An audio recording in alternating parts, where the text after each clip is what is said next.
दांत वाली बहू। रंजना कभी ब्रश नहीं करती थी। उसे कितनी बार उसके माँ बाप ने डांटा, लेकिन उसका कोई असर उस पर होता ही नहीं था, जिस कारण से उसके दांत पीले पीले हो जाते हैं। शादी के बाद। अरे बहू, वैसे तो तुझ में कोई कमी नहीं है, पर तेरे दांत इतने पीले कैसे हैं बेटा? कैसे मतलब? कोई सर्जरी थोड़ी ना कराइए। वो तो क्या नाम, मैं ब्रश नहीं करती थी तो पीले हो गए। अब क्या करूं? आप कहें तो लाल करवा लूं या फिर काले? यार ये क्या है, क्यों माँ से लड़ रही हो? लड़ रही हूँ? अरे मैं लड़ रही हूँ या ये बोल रही है कि दांत पीले हैं, पीले। अरे तपस्या थोड़ी ना की है इन्हें पीले करने के लिए। बकायदा ब्रश नहीं किया है 20 साल तक, तब जाकर। छी, कैसी बात कर रही हो? ये उस वक्त तो पीले नहीं थे जब हम लोग तुम्हें देखने आए थे। अरे तब साफ करवा लिया होगा डेंटिस्ट के पास जाकर। अब देखो कैसे पीले पीले लग रहे हैं। रंजना सास की तरफ गुस्से से देखती है। फिर शुरू हो गई पीले पीले पीले। अरे पीले तो तब भी थे जब मेरे हाथ का रसगुल्ला उड़ा उड़ा कर खा रही थी और बोल रही थी, लड़की नहीं गुणों का खजाना दे रहे भाई साहब आप। खैर, अब वो लोग करते भी तो क्या करते, पीले दांत वाली बहू पल्ले पड़ी थी तो झेलना तो था ही। एक दिन कीर्तन में रंजना गाना गा रही थी। अरे कमला बहन, माँ का द्वार है, यहाँ तो सब शुद्ध होकर आते हैं, फिर अपनी बहू को ब्रश भी नहीं करवाती तुम। दूर से पीले पीले दांत भक्ति में बाधा उत्पन्न कर रहा है। अरे कोई 2 साल के बच्चे थोड़ी ना लेकर आई हूँ मैं बहू बनाकर। अच्छी खासी लड़की है, अरे कैसे करवाऊं ब्रश? ये तो उसे खुद करना चाहिए ना।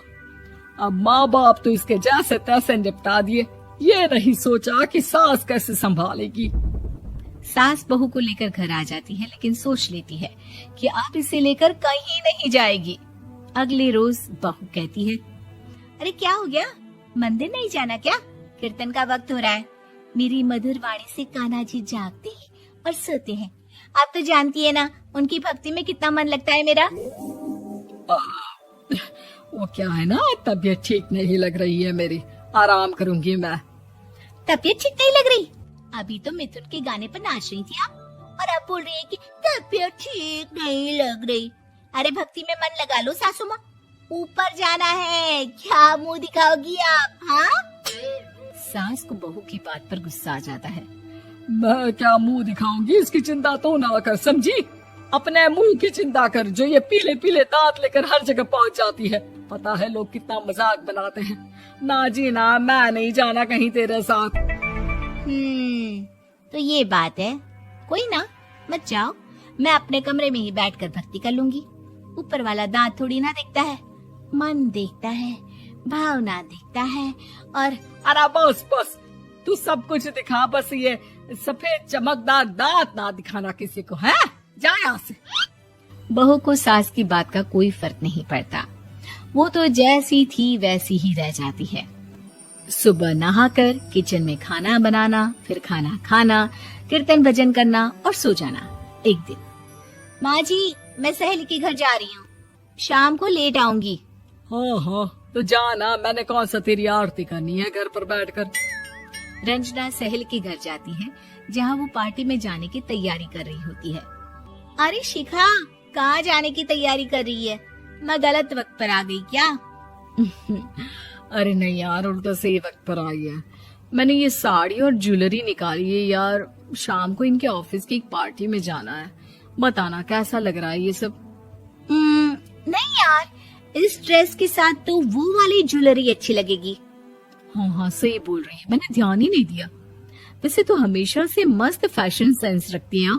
तो बड़ा जाती होगी ना पति के साथ पार्टी में। रंजना कुछ नहीं बोलती, बस सोचती है कि यार काश ये बात सही हो जाती, पर मैं क्यों नहीं जाती पार्टी में? क्या इन लोगों की कोई पार्टी होती नहीं होगी? रंजना घर आती है और रात में पति से सवाल करती है, एक बात बताइए, आप मुझे किसी पार्टी में क्यों नहीं ले जाते? क्या आपके यहाँ ऑफिस में पार्टी नहीं होती? पति बेचारा